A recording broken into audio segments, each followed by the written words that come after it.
يقول الله إن الله يغفر الذنوب إيش؟ جميعا. الذنوب في اللغة جمع تكسير، وقيدها الله لما قال الذنوب إيش؟ جميعا. لم يقل ذنبا ولا ذنبان ولا ثلاثة ولا أربعة.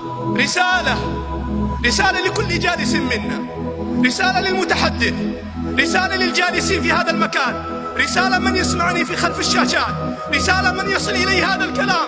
لا تقنطوا من رحمة الله، لا تقنطوا من رحمة الله، لا تقنطوا من رحمة الله.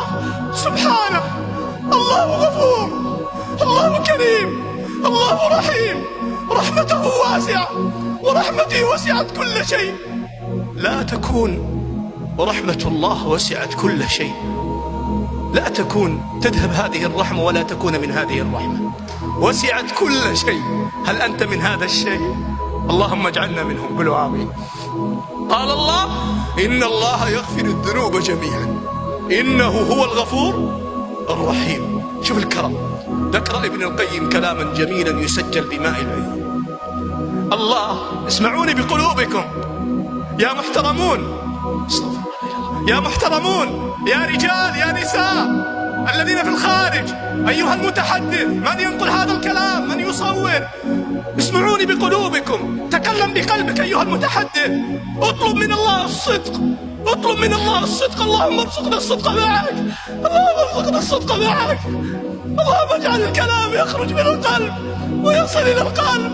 اللهم اجعله حجابا لنا عن النار، اللهم اجعله ضياء لنا في قبورنا، اللهم اجعله سببا لدخولنا الفردوس بعد رحمتك. قولوا آمين. اللهم اجعله سببا للنعيم الباقي في جنات الخلود.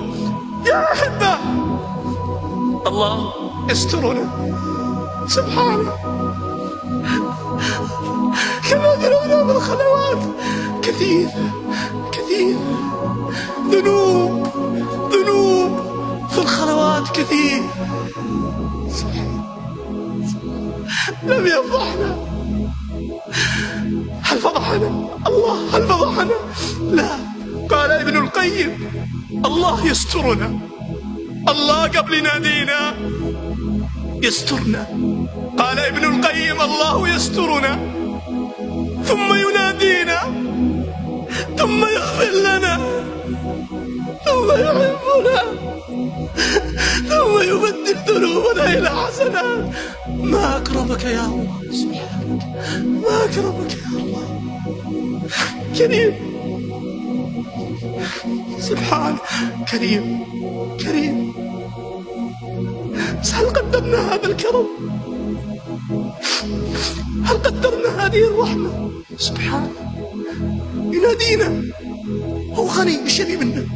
ايش يبي منا؟ ما يبي منا شيء، لا يريد مصلحة، ما يريد منا مصلحة. الأمر المصلحة الأولى لنا والشيء لنا، ومع ذلك ينادينا بأسلوب تلطف ويسترنا قبل أن ينادينا، ويغفر لنا الذنوب، ويحبنا.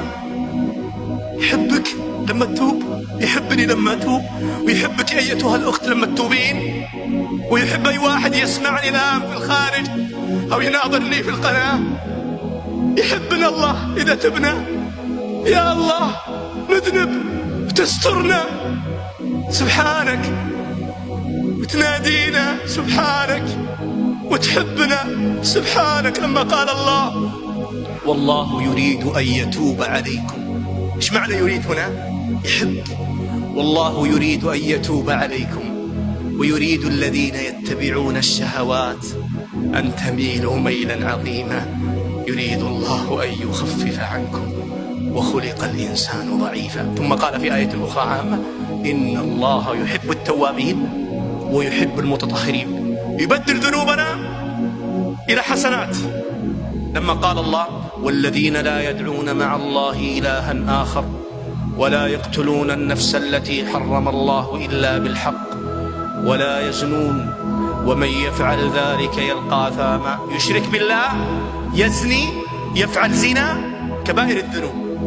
ومن يفعل ذلك يلقى أثاما. ثم استثنى الله قال يضاعف له العذاب يوم القيامة ويخلد فيه مهانا. ثم استثنى قال إلا من تاب وآمن وعمل عملا صالحا. النتيجة أولئك يبدل الله إيش؟